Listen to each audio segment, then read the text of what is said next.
Hi, it's Lucy, and today I'm here to do a tier ranking of all of the 2020 new releases that I read during the year of 2020. Last year, I did just a straight up ranking of all of the 2019 releases that I read during 2019. I got that idea from Mara at Books Like Whoa. I will leave her channel linked down below because that's where I got inspired to do this idea of ranking the new releases that I read. This year I'm doing it a little differently because I'm going to be tier ranking them just for that added spice fun. I'm enjoying doing the tier ranking videos. You guys seem to like them. During 2020, I read 33 new releases, which was almost exactly a third of my reading. It's almost exactly because a third is 33.3333333. Yeah, I read 100 books, so I couldn't read a third of a book. I guess I could. That is a thing. But you know what I'm saying. A lot of these books I did get from publishers in exchange for an honest review. All of the wrap-ups that they're featured in where I reviewed them on my channel. If you go to my channel and search the name of the book, it will show up because all of the titles are in the description box. So if you're interested in that, check it out. Without further ado, let's get into the tiers of the tier ranking and then do the tier ranking. So I have 5 tiers. We have God tier, which is self-explanatory. This was amazing. This book was created by gods. This book was created for gods. This book is God tier, you know? Next we have Great, which is under God tier, but still, you know, a great book. It was good. I enjoyed reading it. Next we have Could Have Waited. This is for meh books, and since this is like a 2020 new releases ranking, you know when you read a book and it came out a while ago and you're like, oh my god, how did I wait so long to read this book? This is the opposite of that. This is me being like, it was fine, but I didn't need to read it like exactly when it came out. Like if I had waited longer, I wouldn't have been mad. Next we have Wait Longer, which is a directive for you, even though by the time you're seeing this, 2020 is over. Actually, when I'm filming this, 2020 is over. Happy New Year. Hopefully it's a good one. But yeah, you can wait a little longer to read it. It wasn't that great, but you might like it, you know, who knows. And the last tier is hashtag regrets. Is it a meme? I don't know. It's just a saying. People are like hashtag no regrets. So this is hashtag regrets. I regret reading it.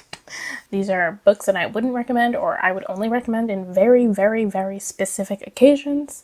So first we have A Phoenix First Must Burn. This I'm going to go in, it's either Could Have Waited or Wait Longer.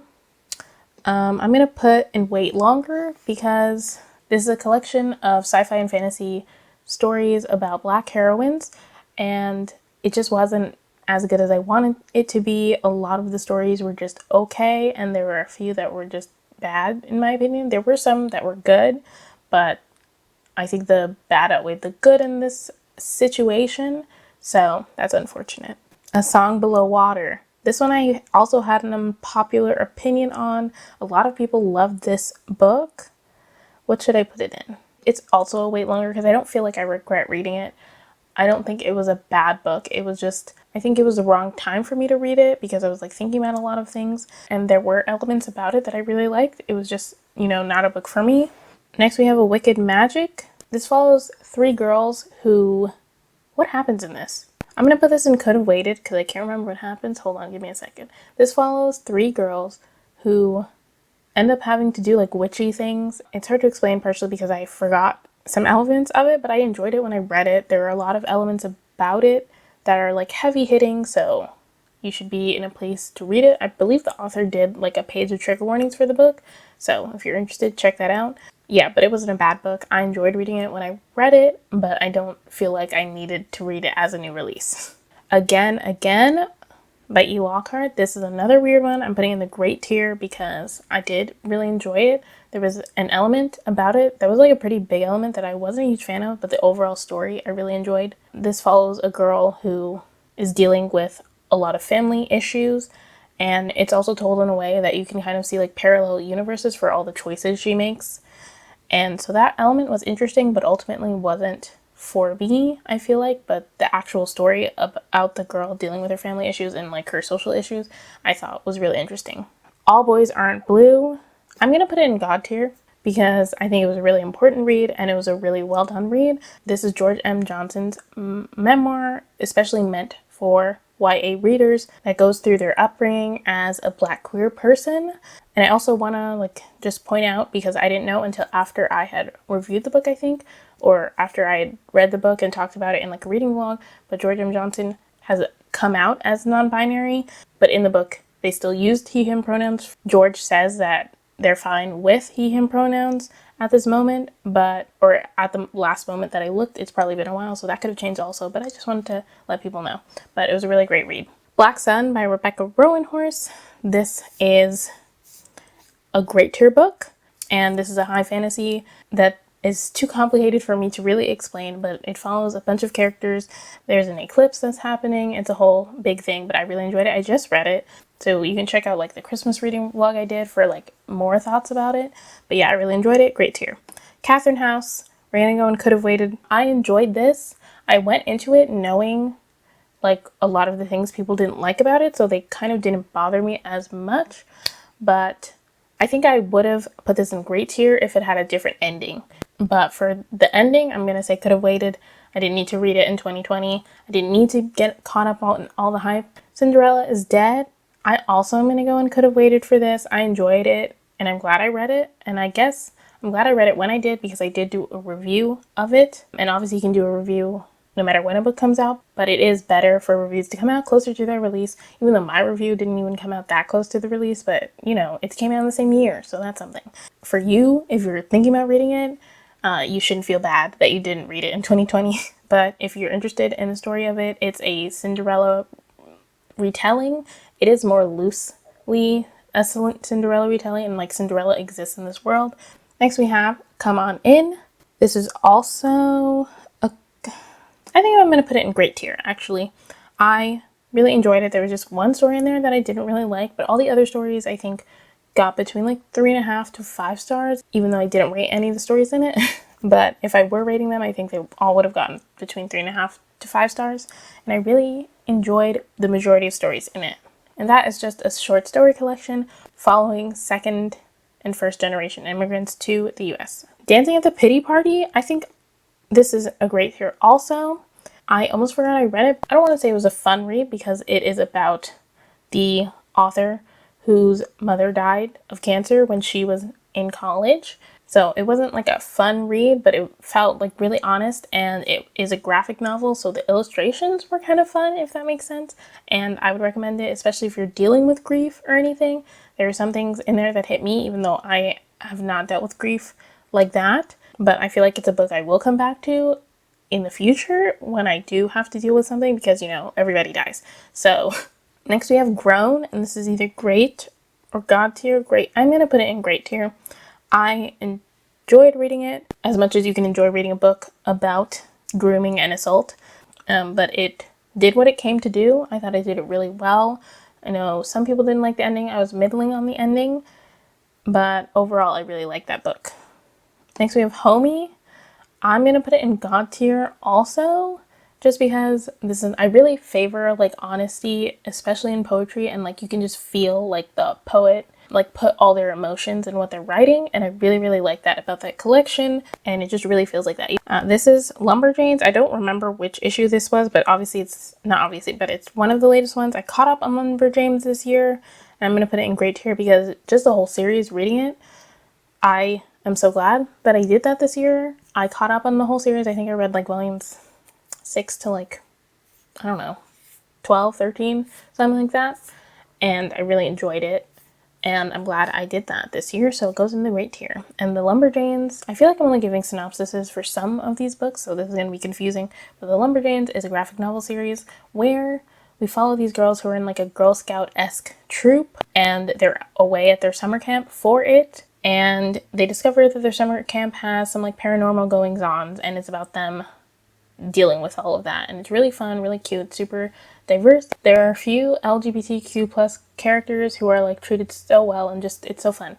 I'm really enjoying reading it, and I think I'm missing a couple of volumes that were like one-shots and things, so I do want to get back to that and like fully complete the series and like catch up. Next we have Legendborn. Hashtag regrets. I know, unpopular opinion, this is not me saying you shouldn't read it. I actually think a lot of people should read it. It's just not a book for me. But if you think it might be a book for you, you should give it a shot. But for me, I'm going to put it under hashtag regrets because there were interesting elements of the story. But while I was reading it, I was literally having an existential crisis because I was like, maybe I don't like urban fantasy. Maybe I don't Maybe I don't like this. Why don't I like this? Because everyone loves it so much. So it's literally just having so many crises as I was reading it. And I was also reading it for a book tour, which I never talked about, but it made me swear off of book tours because I was reading it and not enjoying it so much, especially during like the middle, that I was like, how am I going to do a book tour for this book when I'm not enjoying it that much? And you have to be like positive about it. And I was positive when I did the Instagram post, and like I didn't lie. Like I just said the elements that I was enjoying, but it just made me so stressed out. I was like, I don't want to do a book tour again. I'd rather just either get the book straight from the publisher with no promises about what I'm going to be saying, or like not get it early at all. So that's why I hashtag regret it. Oh, this is another thing of Lumberjanes. I'm going to put that in great tier. Next we have Lux, The New Girl. I'm going to put in could have waited. I'm glad I read it. I thought it was a fun read, but I don't feel like there was any urgency for me to have read it. And same for Micah the Good Girl. Those are part of the same series. And both of the books follow these girls who go to this performing arts high school in Harlem, New York, and it follows them as they deal with their individual problems. Of Curses and Kisses, I'm going to put in wait longer. My issue with this book was that I feel like it didn't know what it was doing, or at least the people who wrote the blurb didn't know what was going on, because the way the blurb is written, you expect a fantasy story. And so I spent a lot of the book waiting for this fantasy element to come in, and it never does. And part of the story is written in a way where you're like, is this the real world? Is it fantasy? But not in a way where it feels like magical realism. It just feels like it has no setting.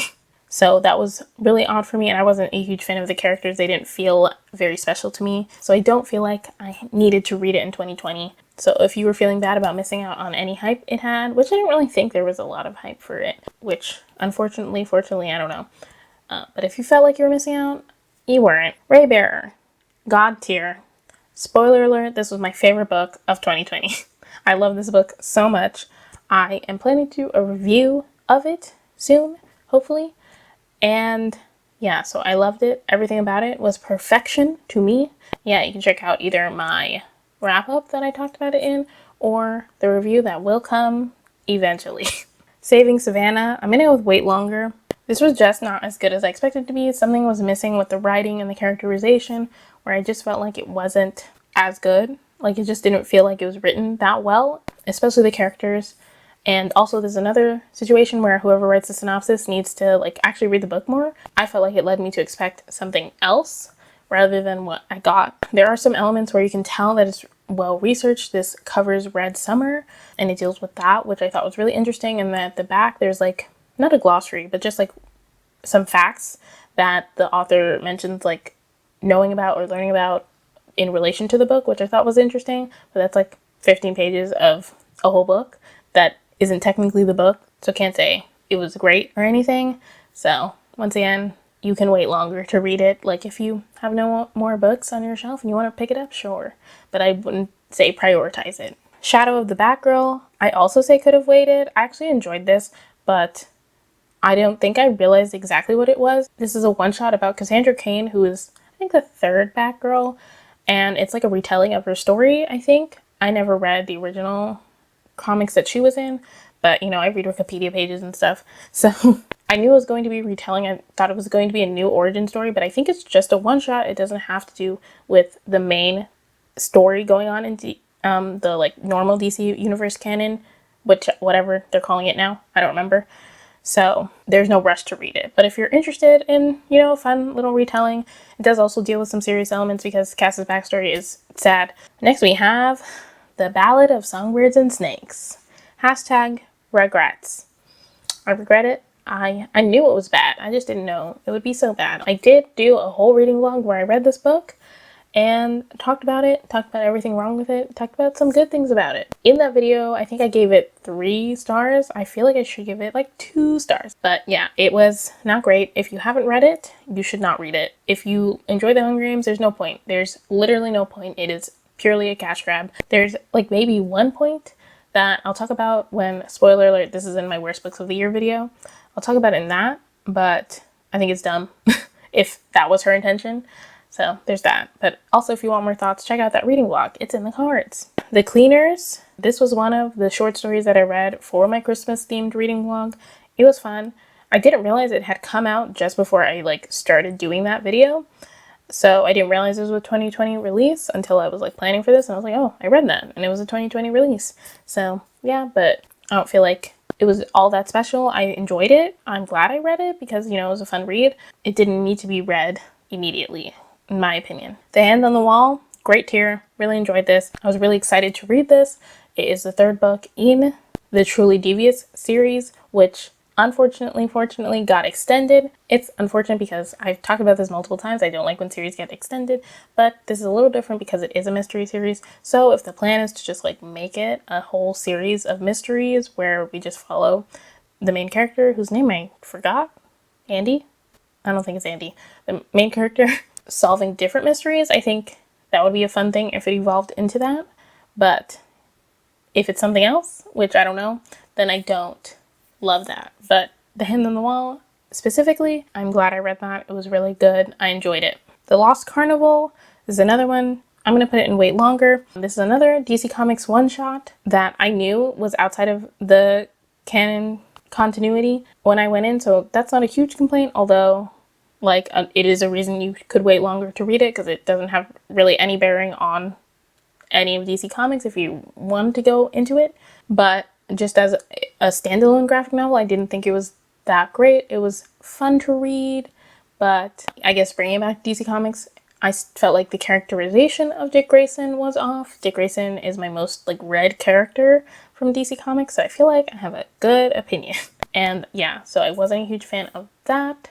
And just the whole story was kind of boring. I felt like it didn't really need to be told. The Queen's Assassin, hashtag Rugrats. This is the worst constructed story that I read this year. I feel bad for saying it. But yeah, it was all around bad. Everything about the characters was not written well. The writing wasn't done well, in my opinion. The whole plot I was not a fan of. Didn't enjoy it. And yeah, it was not good. The Voting Booth, I am going to put it in great tier. Sorry, not God tier.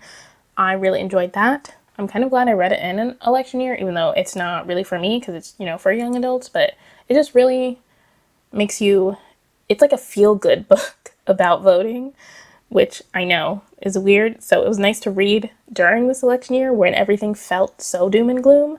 So yeah, I'm glad I read it.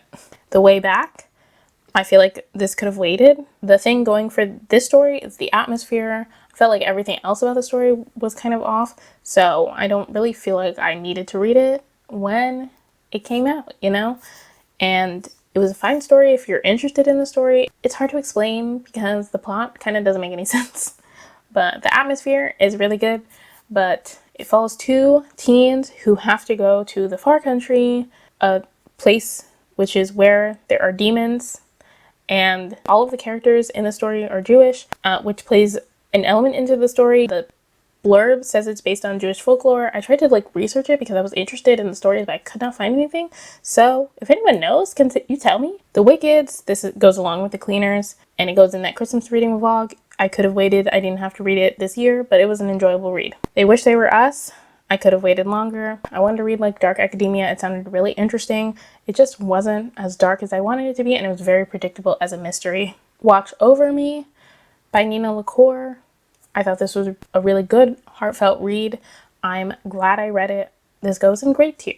We have No One Is Watching, which I feel like goes in great tier as well. I really enjoyed reading it, and it was a fun. It was not fun because there was a lot of elements about it, racism and fun, but it was a well-constructed mystery thriller kind of book, and I really enjoyed that aspect. And last but not least, great tier, When We Were Everything. Ashley Woodfolk has been busy. She wrote 3 books this year, at least. I don't know if she wrote another one this year, or she released 3 books this year, I should say. But yeah, When You Were Everything is about a friendship breakup. I thought it was really well done. I really liked it. I really liked the story. It made me look for more of Ashley Woodfolk's books, and I'm glad I did. So, great tier. And yes, this is the tier ranking that I did. So yeah, I'm pretty happy with it. All of the books in the God and Great tier are books that I would recommend to anyone watching my channel. Could have waited. I would also generally recommend, although more in specific instances, Wait Longer is not a book that I would personally recommend, but I don't think was bad. And hashtag Regrets are also not books that I would personally recommend. Only Legendborn is a book that I would recommend because I think other people will enjoy it. It just did not work for me. The other two, don't touch it with a 6-foot pole, okay? So those are all the books that I have to talk to you guys about today. Thank you so much for watching. If you like this video, please be sure to give it a thumbs up in the comments down below. Let me know what was your favorite book that you read that was released in 2020, or your least favorite book that you read that was released in 2020. Or if you didn't read any new releases last year, let me know which of these books you would want to read now, maybe, or just tell me anything you want in the comments down below. Also, in the comments, I think I do this for every tier ranking, leave me a graph emoji, which exists. It'll be right here.